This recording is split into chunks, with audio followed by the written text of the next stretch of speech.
हिंदुस्तान जिंदाबाद था, जिंदाबाद है और जिंदाबाद रहेगा। आप सभी ने बचपन में सनी देओल और अमीषा पटेल की हिट फिल्म गदर जरूर देखी होगी। उसका ये डायलॉग काफी चर्चा में रहा था। फिल्म के कई और डायलॉग भी इसी तरह लोगों की जुबान पर चढ़ गए थे। लोगों को गदर फिल्म की कहानी काफी पसंद आई। अब जल्द ही गदर 2 फिल्म सिनेमा घरों में रिलीज होने वाली है। वहीं इस फिल्म की कहानी की बात करें तो ये असल कहानी पर आधारित है, मगर फिल्म में थोड़े बदलाव किए गए हैं। कुछ काल्पनिक चीजों को जोड़ा गया है। असल कहानी की हीरोइन को जबरन पाकिस्तान भेजा गया था। वो कभी वापस लौटकर भारत नहीं आई। इसके पीछे का कारण एक कानून था। उस वक्त भारत में पंडित जवाहरलाल नेहरू की सरकार थी। असल कहानी बूटा सिंह नामक व्यक्ति की है, जिसकी पत्नी का नाम जैनब था। दोनों बंटवारे के बाद शादी करके भारत में रह रहे थे। तभी 1955 और 1956 में कुछ ऐसा हुआ जिससे इनकी दुनिया ही उजड़ गई। बूटा सिंह पंजाब के सिख सैनिक थे। उन्होंने दूसरे विश्व युद्ध में ब्रिटिश सेना के लिए लड़ाई लड़ी थी। इसके बाद वो वापस अपने घर लौट आए। इसी बीच 1947 में दंगे भड़क गए, बंटवारा हुआ। उन्होंने एक मुस्लिम लड़की की जान बचाई जो जैनब थी। उनका परिवार भारत के पंजाब से पाकिस्तान वाले पंजाब चला गया था, लेकिन वो पीछे ही छूट गई। बूटा सिंह हीरो बनकर आए। उन्होंने जैनब की जान बचाई, उन्हें अपने घर पर रखा। इस दौरान दोनों को प्यार हो गया। फिर दोनों ने शादी कर ली। शादी को 8 साल हो गए थे। कपल की 2 बेटियां थी। तभी भारत सरकार की तरफ से एक कानून लाया गया, जिसके चलते जैनब को जबरन पाकिस्तान भेज दिया गया। असली सकीना फिल्म वाली तारा सिंह की सकीना की तरह पाकिस्तान अपनी मर्जी से नहीं गई थी, बल्कि उसे भारतीय अधिकारियों ने जबरन भेज दिया था। बूटा सिंह अपनी पत्नी और बेटी को वापस लाने के लिए गैर कानूनी तरीके से पाकिस्तान में दाखिल हुए। उनका वीजा रिजेक्ट हो गया, तो ऐसे में कानूनी तरीके से जाना संभव नहीं था। वो एक मुस्लिम नाम के साथ पाकिस्तान गए। यहाँ आने के बाद बूटा सिंह ने अपनी पत्नी को ढूंढना शुरू किया। उन्हें पता था कि पत्नी का गांव कहाँ है, तो वो वहीं जाते हैं। घर पहुंचने पर जैनब के परिवार वाले उनके साथ खूब मारपीट करते हैं, उन्हें पुलिस के हवाले कर देते हैं। बूटा को जेल में रहना पड़ता है। कई महीनों के बाद जब मामले की सुनवाई होती है तो जैनब को अदालत में बुलाया जाता है। यहाँ उनसे पूछताछ किया जाता है कि क्या बूटा ने उन्हें जबरन अपने पास भारत में रखा था, क्या आप इनके साथ रहना चाहती हैं? इस मामले में ऐसा माना जाता है कि जैनब ने अपने परिवार के दबाव में आकर कहा कि मुझे बूटा सिंह के साथ जबरन रहना पड़ा। इन्होंने मेरे साथ जबरदस्ती की और शादी भी मेरी मर्जी से नहीं की। इससे बूटा सिंह बुरी तरह से टूट गए। जिस जैनब के लिए वो इतने जतन कर पाकिस्तान आए और इतना ज्यादा टॉर्चर सहा, अब वही उनके साथ रहने से मना कर रही है।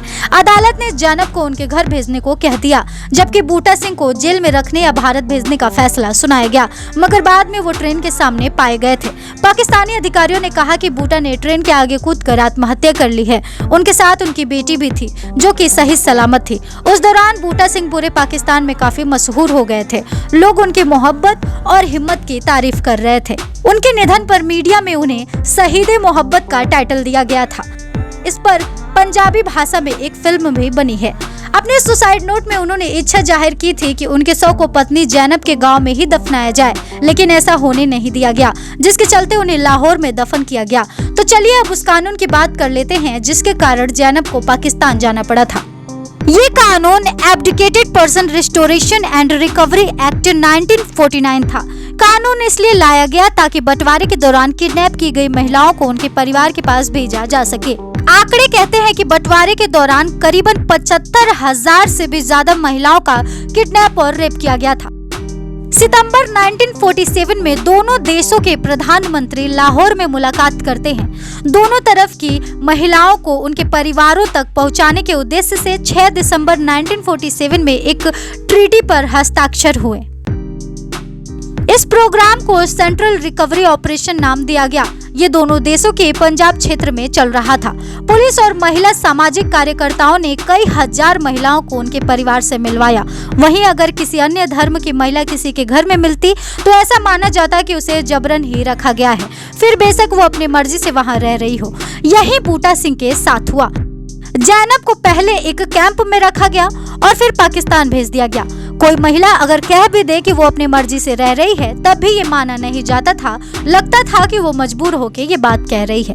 ये तय हुआ कि 1 मार्च 1947 के बाद से कहीं भी ऐसी स्थिति देखी जाती है तो माना जाएगा कि महिला को किडनैप करके जबरन रखा गया है। कानून में लिखा था कि अगर 16 साल या उससे कम उम्र का कोई भी पुरुष और किसी भी उम्र की महिला कहीं पाए जाते हैं तो उन्हें किडनैप माना जाएगा।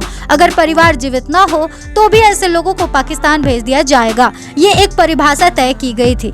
1 मार्च 1947 के बाद हुई 2 धर्म के लोगों की शादियां खारिज हो गई थी। कानून 7 साल के लिए लाया गया था। साल 1949 में जब इसका काम पूरा नहीं हो पाया तो फिर 1955 में फिर से संसद में इसे लाया गया और इसे 5 साल और बढ़ा दिया गया। यानी 1960 के बाद जो जहां है वो वहां रह सकता है। उसी दौरान बूटा सिंह के साथ ये मामला हुआ। किसी ने शिकायत कर दी थी।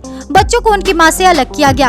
उन्हें लेकर कहा गया कि जिस देश में बच्चे पैदा हुए हैं वो वहीं के नागरिक हैं और अपने पिता के साथ रहेंगे। जैनब के मामले में उनकी बड़ी बेटी भारत में ही रह गई थी और उनकी छोटी बेटी उनके साथ गई। ये पूरा ऑपरेशन 9 साल तक चला।